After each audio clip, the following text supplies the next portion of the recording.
So I would like to start our session, Andrew, by acknowledging the traditional owners of the land on which I'm recording the meeting today, the Turrbal people, and pay my respects to their elders past and present. And I'd also like to extend that respect to our Aboriginal and Torres Strait Islander attendees to this meeting. And then I thought I'd just give people a bit of your background, if I can. Thank you for giving me your bio. Andrew is best described as a results-driven leader, an experienced senior executive who's driven by passion to make a difference and to achieve results. He's known for his strategic focus, thought leadership, and ability to collaborate, exercise sound governance frameworks, and ability to get things done. Andrew is a change agent. He's successfully led complex reforms to enhance the value of organisations and engage stakeholders across government through developing new statewide capabilities, service delivery programs, and enhancing partnerships in other organisations. And the reason he's here today, Andrew's a risk, resilience, and emergency management expert. He's trusted expertise in leading risk and resilience functions, including development and implementation of enterprise risk management frameworks, building resilience and crisis management capability, and leading responses to major incidents. He's led the development of strategic and tactical crisis management plans and resilience programs, including national policies and doctrine. So, with that background to you, Andrew, I thought we might start out just by having a quick chat about the visual that we see behind you. If you can tell us a bit of the background. Yeah, thanks, Sarah. So the photo I've got chosen here in my background is a photo from the 2011 floods in Victoria. And, you know, most people think of the flooding in 2011 occurring in Queensland, which was horrific, right out at Grantham, and then Cyclone Yasi coming along as well, and the devastation that caused. But, you know, in Victoria, there was record flooding, and if it wasn't record flooding, it was the second highest flooding on record. And this photo is taken just south of Kerrang, which is up near the New South Wales and Victorian border. And it faced significant flooding where the community needed to bandy together and build temporary flood mitigation works to save the town. It really showed the true spirit of communities coming together to work together, what resilience was really all about. Fortunately, they had the benefit of good flood warning systems, such that they knew the water was coming. But this particular photo shows a substation outside of Kerrang, and, you know, some really critical infrastructure. And again, the townspeople and the infrastructure operator rallied together to protect this bit of infrastructure, which was, you know, really fundamentally important to have identified the risks associated with this infrastructure. Because if this had gone underwater, there would have been significant power impacts across the western parts of Victoria. We're not talking about days without power. We're talking about multiple days without power. And thinking about the cascading impacts of that across society, you know, how do you drive around a town when you don't have traffic lights? How do you get your emergency warnings when you potentially don't have a radio or computer to be able to obtain those warnings? So really, today we're seeing, you know, the complexity of disasters increase as we see the interconnections of society, different infrastructure, and also what we're seeing, which has really been somewhat over the last decade. We are seeing more disasters in this decade than some of the disasters before, particularly the most damaging of disasters. So I think the 2010, 2011 year is a really good example of what we call a compound disaster in the Australian context. And, you know, look at what we've experienced since, in terms of ever since the 2019-20 bushfires, in terms of fires, floods, COVID. You know, some communities in Western Sydney, 5 floods in the last 3 years. It's really heartbreaking. Yeah. Okay. That's interesting to me, because you're quite right. I always think in terms of being a Queenslander, 2011 is the Brisbane and southeast Queensland floods, but I don't even think I realised that Victoria flooded in 2011 as well. Andrew, so I think to start out, and this is actually a large question when it comes to you, but could you just, for the audience, give us a bit of background on you in kind of your hands-on role, if I can call it that, and then also move on and give us a bit of background about your current role and sort of your research focus? Yeah. So my original study when I go back to university is really in economics and environmental science, and I've really used those throughout my career. So when I left university, I went and worked with the New South Wales State Emergency Service. I became the manager of planning there, responsible for undertaking emergency planning and coordinating emergency planning across the state for flood, storms and tsunamis. Those were the things that the New South Wales SES had the lead accountability for and continues to do so today. I then moved to take a role as the Deputy Chief Officer of the Victorian SES, assisting to lead and manage the floods like the ones that I've got in my background today over that period of time, and building the capability of that organisation in terms of resilience programs, working with communities, but also making sure that we had programs in terms of our internal preparedness, in terms of planning, exercising, capability development to ensure that we were prepared as possible to manage events. And then I had a bit of a change. I went and worked with the New South Wales Department of Family and Community Services as their Chief Risk Officer. And then further on from there, joined a great organisation, Risk Frontiers, helping to spin that organisation out from Macquarie University into a commercial company. And Risk Frontiers is one of the original natural hazard research centres in the country, and been running for well over 2 decades now. And just over 2 months ago, I took over the role as the CEO of Natural Hazard Research Australia, and we're leading the nation's natural hazards research capability. So across floods, bushfire, cyclones, heat waves, earthquakes, landslides, you name it, really trying to address the challenges of the future, thinking about how they will continue to evolve, how disasters will be different in the future to what they are today, and what capabilities we need to be able to face those disasters, and how we can best build that through research, science and innovation, and enhance the resilience and capability of our communities, industry, emergency services, and advising government on that also. Okay. And in that organisation, Andrew, does that organisation focus on doing the research itself, or are you more coordinating research between other bodies?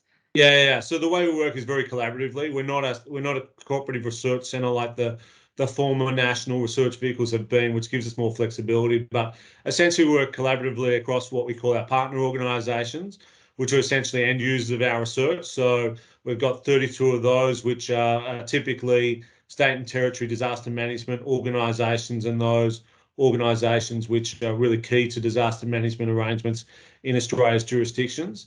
We then have our research providers, which are typically university-based research groups and researchers, and to bring the best of Australia's research capability to the problems which are being posed there by our end user partners. The other thing that we're very much focused on too, working back with our research partners, is continuing to build the capability of Australia's researchers. So the way that we do this is through, promoting postgraduate scholarships and opportunities for early career work researchers, and also things like industry placements, etc., to continually build and maintain that capability to continue to have a really world-leading research capability to answer all the challenges and wicked problems that we're faced in the disaster research space. Thank you for that. Through the series that we're recording, we're trying to emphasise the human experience of environmental disasters and climate change, and we have a couple of speakers who will speak directly to that human experience of going through a flood event, and I know that you will have some direct experience as well. So I wondered if you could share with us some of your experience of human behaviour in response to flood risk, including vulnerability and also the community resilience side of things, which you've touched on when you were talking about the photo behind you. Yeah, I think just a personal experience, just to start off with. Whenever I think about my experiences with floods, it's the smell.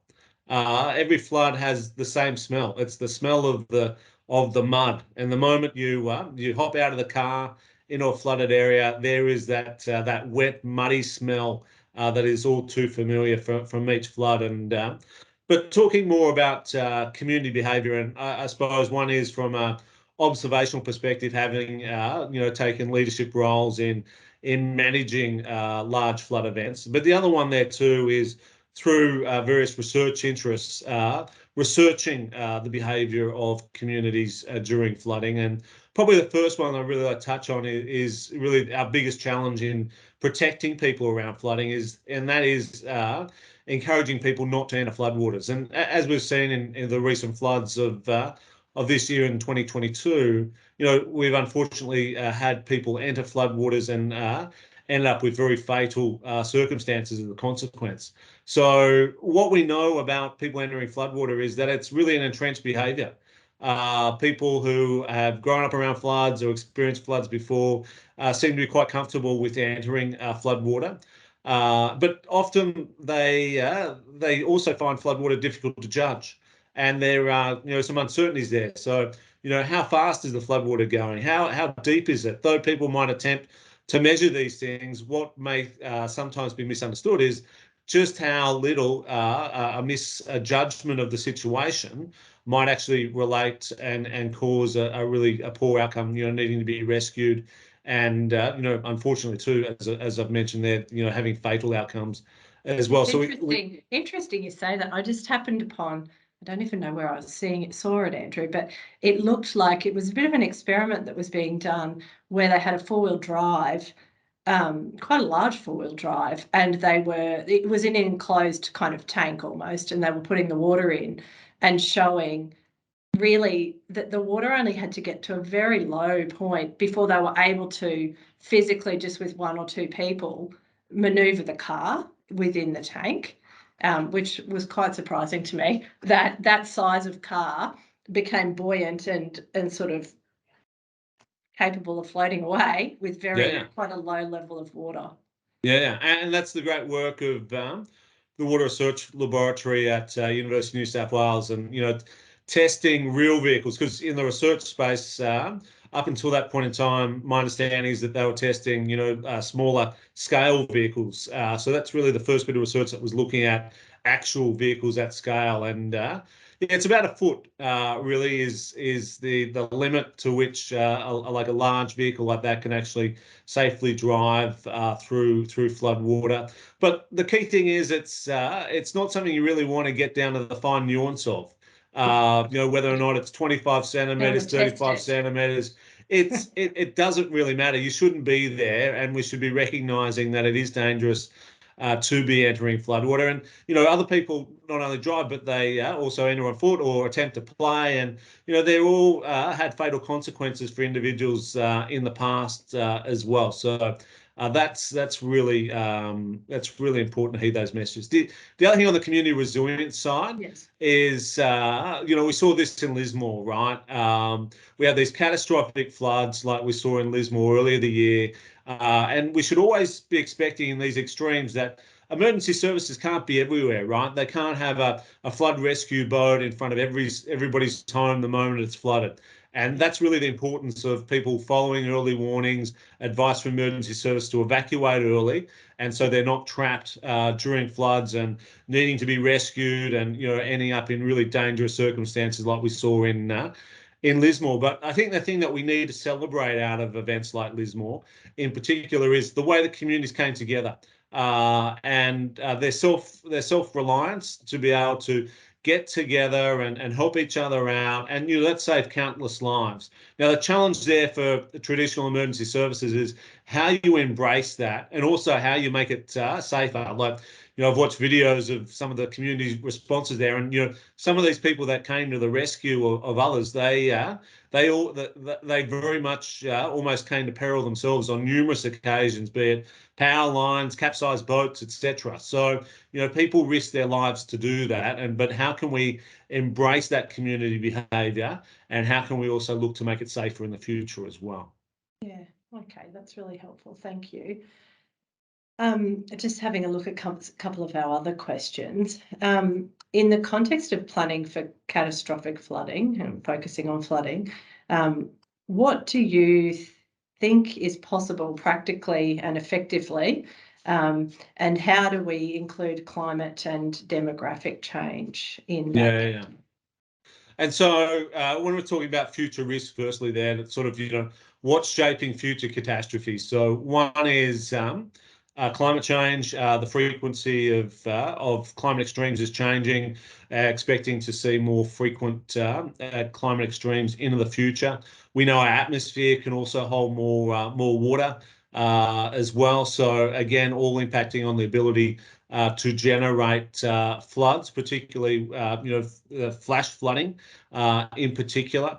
The other thing is about our exposure. So our disasters being shaped about where we build, and disasters don't really happen if you don't have the intersection between extremes and exposed elements. So the more that we can build smarter in terms of where we build and how we build, the lower exposure we will have to future natural disasters as well. So they're really the forces shaping future catastrophes. You also mentioned things like the complexities of infrastructures and systems, and new technologies, etc. All those are also going to have an influence in the future and shape our future catastrophes. But in terms of the way that we need to be focused on catastrophic flooding, it's embracing more of a whole community approach. So we know that emergency services will be overwhelmed during these events. We know that we need to be working, and research is showing this, that we need to be working more and more with community groups. So these are the groups that we've seen stand up during recent floods, that have taken leadership roles, that have suddenly opened evacuation centres, that are providing recovery support services without even being asked initially after events. There's a need to coordinate that energy, but there's also a tremendous opportunity to capture that capability. The same with businesses. Like, how can business play a bigger role after disasters and during disasters and before disasters as well, in terms of their capabilities to enhance community resilience and respond also. So there's a variety of capabilities other than just traditional government services that we need to start to look to and network with to ensure that we've got a whole community approach to take this on board. The other one is a nationwide approach, and we saw this work in the fires, right, where the response to a truly catastrophic event requires the capability and capacity of a nation. And, so that means, how can we work seamlessly across state and territory borders to make sure that the right capability and capacity is at the disaster site when it is needed. So taking that approach is really focused on interoperability. So the systems, the processes, the doctrine, how can emergency services work more closely together, and how can they work more closely together with those other elements of society as well. But the most important thing that we can be thinking about too is how we reduce the risk in the first place. So not only land use planning, but investing in mitigation, risk reduction activities, such that we're not being faced with overwhelming circumstances of flooding in the first place. Imagine that the harnessing of the community is a really tricky one, because I think my perception, just as an observer of it, is that it seems to happen out of necessity and probably very organically when there is an event that occurs. But then I sort of wonder, how do you continue that on an ongoing basis, or how do you draw those people together before something actually happens? Is that part of what, are you doing some research on that? Yeah, the research also in that space. So I think the other key thing is that disasters by their name, you should never expect a perfect response, right? Yeah. You know, there's always lots of various challenges, and that's why we call them disasters. But in terms of that networking with communities more, certainly research reflects that community organisations have not been well appreciated previously in the roles that they can take in disaster management. So I think twofold. One, they need to be recognised and potentially funded to do more in this space before disasters actually occur. They need to be integrated more into traditional disaster management arrangements. So there is that connection and that linkages between the traditional and the community organisation and the community leaders in that space.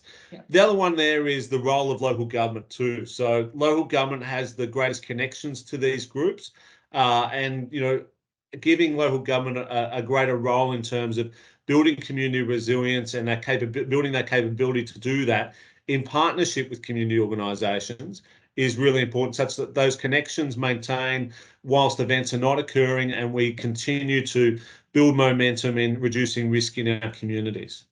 Okay. Just looking at what we've got left to touch upon. We've got a question about flood, and we've probably touched on some of this, Andrew, but if there's anything more that you want to expand on. Yeah. So for flood risk management specifically, what are we talking about, and what is it, and why is it important? Yeah, well, floodplain risk management is really, really important because it's about the way that we look at the flood risk. So both in the terms of the risk that we're faced with today, in terms of where populations are, where business centres are, where agriculture, infrastructure, how do we manage that risk that we identify now? But it's also about looking at future risks. So how's that risk changing with climate change, and how does it also be shaped by future development, and where future development should and should not occur because of the various natures of the flood behaviour which exist on the floodplain. But looking at the existing risk is really important because we have huge legacy risks of poor development decisions in the past. We still have businesses and homes that can be flooded really, really regularly in Australia, less than once every 10 years, some locations. So these are highly vulnerable centres. So the question is, from a floodplain risk management perspective, what should we be doing in these areas? What are the highest priority areas across our nation to be investing in flood mitigation? And what are the most cost-effective ways of reducing that risk also? So if you look at an area like Lismore, for example, lots of media around that, there's a whole bunch of options which are being discussed there at the moment. One of the bigger ones is around voluntary purchase. And that's a method of obviously taking communities off the floodplain and moving them to an area which might be flood-free or of lower flood risk. But that's incredibly expensive in the Australian context. It's used widely in the US where property prices are lower, but in the Australian context, it is quite expensive to purchase these homes, particularly at their pre-flood value, which is often a policy which is utilised. There's a large voluntary purchase scheme in Liverpool in Sydney's southwest where they've been trying to purchase 170 homes, and that's a much smaller amount than what would be required in the Lismore case. Since the 1986 and 1988 floods out at Liverpool. And to date, they've still got 30% of those homes left to be purchased. Yeah. So it's a long term. Just to interrupt there, is there research around why that is? Is it a combination of price and people not wanting to move, not wanting to be shifted from where they are? Yeah, primarily it's about the expense. So, yeah. It's very difficult for government to just allocate that large amount of money to be able to buy out a large number of homes at any one point in time. So these projects are staged over time. And again, not everybody wants to leave as well. No. So there can be people that hold on to their land for some time as well. So, voluntary purchase programs can last for decades. And that's one of the key challenges. And over that period of time, there are other challenges that arise. So you still need to maintain, the infrastructure for the homes that are still there. Yes. You're losing the social connections of the communities because they become more fragmented as consequences of people moving. And there's often concerns, particularly from the US context, around the loss of the rate base, which is being potentially people moving out from the area and the local councils losing that rate base. And, that concern in the community that they want to maintain a prosperous community, and not having everybody just leave and go somewhere else, particularly for a regional centre with a bustling CBD area when it's thriving. And there's many other ways. I focused on voluntary purchase there, but there's obviously many other ways that we can be investing in flood mitigation. We've got structural works there in terms of flood levees, retention basins, dam raising or new dams, etc., to capture flood water. So they're more structural. Then we've got sort of the more non-structural measures like community engagement, educating people more about their flood risk, flood warning systems, which we know have a lot of benefit in reducing damages and enhancing public safety there as well. Also in terms of lifting homes, raising homes to reduce flood damages as well, but people need to be mindful that they still need to evacuate when they're warned to and not shelter in there and be caught out by the rising floodwaters. But also things like retrofitting. We're seeing that in Queensland right at the moment with the Queensland government programs around retrofitting homes, using more flood-resistant materials in home design, such that you're not seeing the same level of damage occurring post future floods, and we're reducing that flood damage bill. So there's a wide range of measures, and the key thing is tailoring those measures to the individual communities and the circumstances of that, and involving communities too in the decision making about what measures are best for them. Yeah. An off script question, but just something that interests me just psychologically, I suppose, is that do you think that and it has been particularly the events since the bushfires, I think, and then culminating in the floods that we've had more recently, do you think that there's broadly a heightened understanding or awareness on the part of the community, and perhaps coupled with that sort of less apathy, I suppose, that these events, that really any sustained rainfall event could turn into one of these events? I think for me, the floods that we had earlier this year, there was a moment where I was sitting and sort of sending messages with my girlfriends and sort of half-heartedly said, oh, this is seeming a bit like 2011. But I think the feeling was, well, surely not. Like, surely that can't be happening again. And then, of course, what unfolded. So I guess what I'm saying is, do you think, given what's happened in a relatively short period of time, that the community's a bit more aware, a bit more sort of focused as we come into wet seasons, for example? Or do you think the memory will sort of peter out? Yeah, I think from a current research perspective, that's an open question. But I think even though people might have more of a heightened awareness around risks as a consequence of them recently occurring, there can still be decision-making barriers in terms of the way that might interpret warnings. An example could be that they use the floods that have occurred just recently as the benchmark, right? Yeah. As in, that's as high as floods can get, and they don't go any higher than that. But we know that, flooding can potentially be much worse than what has been historically experienced. So that anchoring bias in terms of what people have experienced before can be really quite strong in the way that people do make decisions. So yeah, it's a really complex way, particularly when we've got these compounding disaster events, and how people actually make decisions differently as opposed to the way they might have made them if they had a lot more time, of years in between the two extremes occurring. So yeah, certainly more of an open research question about the actual decision-making processes and parameters. It's interesting you say that, because one of the other speakers was doing a comparison with me to cyclones, and how that people who experience cyclones regularly know that every cyclone's different, and that just because you didn't get touched by one cyclone, that doesn't necessarily mean that next time around. And so they are watching for the alerts, kind of tracking where the cyclone's going. And perhaps with floods, it's a bit more, as you've said, that we've been conditioned perhaps to sort of say, oh, well, this is the flood level, and oh, well, I should be okay. And so is there a thought about a different sort of education program around that? Well, I think, again, that's probably, a question more for future research. I think one sort of note for everybody too, though, is that we need to appreciate that flooding is dynamic. So particularly in the coastal regions of Australia and those areas directly on the west of the Great Divide, catchments are relatively short, and flood behaviours and flood heights can change quite rapidly. And so predictions being made in advance do have uncertainty associated with them. So people should be conservative when they're looking at flood warnings and making conservative decisions.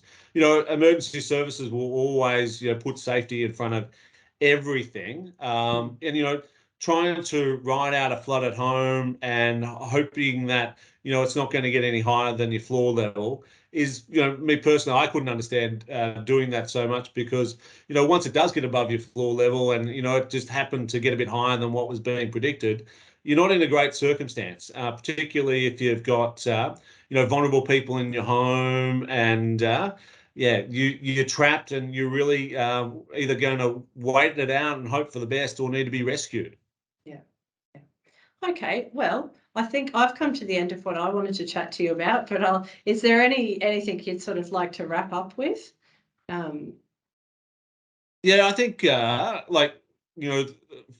disasters of the future and all the things that are happening across our globe, climate change, increasing pressures to develop on floodplains, increasing complexity of disasters too. The disasters of the future are different, and we need to be recognising that. But we've also got more, different opportunities potentially through technologies in terms of better solutions to improve warnings and mitigation and risk management of those too. So it's not all dire and all bad, but we need to be really mindful of the changing nature of risk, and that really does mean that we need to be really careful about our future planning of our town, cities, and regions. But the other key thing is the focus on disaster risk reduction. So investing in disaster risk reduction, preventing future risk and future disasters is really, really key here. Like, we can do the best job we can possibly do to try and respond and recover, but we're already there. And we'd prefer not to get there and have the trauma that's putting communities through, the losses and the deaths which are caused by natural hazards in Australia.